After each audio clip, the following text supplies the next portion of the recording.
வணக்கம், இது உங்கள் தினக்கதிர்.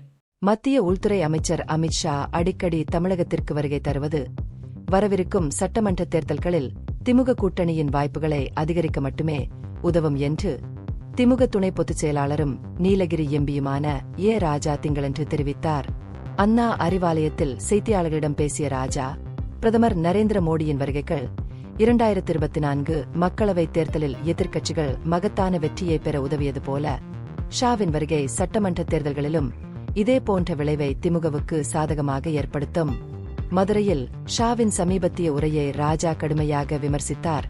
மத்திய அமைச்சர் அவதூறுகளில் ஈடுபடுவதாகவும் ஆதாரமற்ற குற்றச்சாட்டுகளை பரப்புவதாகவும் அரசியல் ஆதாயத்திற்காக வகுப்புவாத கலவரத்தை தூண்ட முயற்சிப்பதாகவும் குற்றம் சாட்டினார். ஷாவின் கருத்துக்கள் இவ்வளவு உயர்ந்த அரசியலமைப்பு பதவியை வகிக்கும் ஒருவருக்கு தகுதியற்றவை என்றும் அவர் கூறினார்.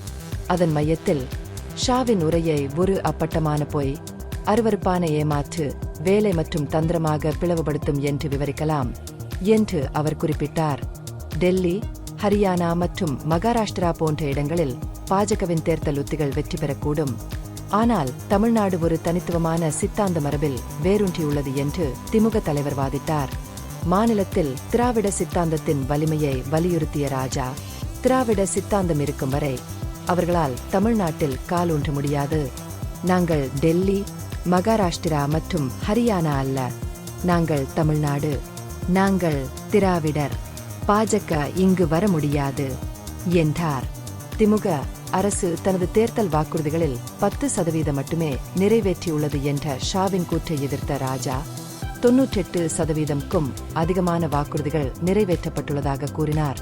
பழைய ஓய்வூதிய திட்டத்தை மீட்டெடுப்பதற்கான கோரிக்கை இன்னும் நிலுவையில் உள்ளது என்பதை அவர் ஒப்புக்கொண்டார். ஆனால் அதை நிவர்த்தி செய்ய முதலமைச்சரால் ஏற்கனவே ஒரு குழு அமைக்கப்பட்டுள்ளது என்று உறுதியளித்தார். கூடுதலாக கட்சியின் அறிக்கையில் பட்டியலிடப்படாத பல நலத்திட்டங்களும் செயல்படுத்தப்பட்டுள்ளன என்பதையும் அவர் எடுத்துரைத்தார். தமிழ் கலாச்சாரத்தின் மீதான ஷாவின் நேர்மையையும் ராஜா கேள்வி எழுப்பினார். குறிப்பாக கீழடி தொல்பொருள் கண்டுபிடிப்புகள் குறித்து மத்திய அரசு செயல்படாத நிலையில் தமிழ் மீது ஷாவின் அன்பை கூறினாலும் தொல்பொருள் அறிக்கையை அரசாங்கம் இன்னும் அங்கீகரிக்கவில்லை என்று அவர் சுட்டிக்காட்டினார். எல்லை நிர்ணயம் தொடர்பான முக்கியமான பிரச்சினையில் பாஜகவின் மௌனம் குறித்து ராஜா மேலும் சவால் விடுத்தார். கட்சி அதை பற்றி விவாதிப்பதை தவிர்க்கிறது என்றும் அவர் கூறினார். மதுரையில் நடைபெறவிருக்கும் முருகப்பெருமான் மாநாடு குறித்து கருத்து தெரிவித்த ராஜா, இது வகுப்புவாத பிளவுகளை வளர்க்கும் நோக்கில் அரசியல் ரீதியாக நோக்கம் கொண்ட நிகழ்வு என்று குற்றம் சாட்டினார்.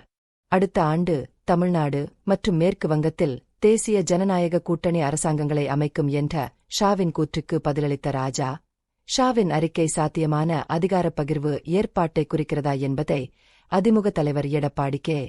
பழனிசாமி மட்டுமே உறுதிப்படுத்த முடியும் என்றார். இந்த பகுப்பாய்வு நுண்ணறிவுள்ளதாக கண்டால் முக்கியமான அரசியல் முன்னேற்றங்கள் குறித்த கூடுதல் புதுப்பிப்புகளுக்கு லைக் செய்யவும், ஷேர் செய்யவும், சப்ஸ்கிரைப் செய்யவும். இது உங்கள் தினக்கதிர். நன்றி.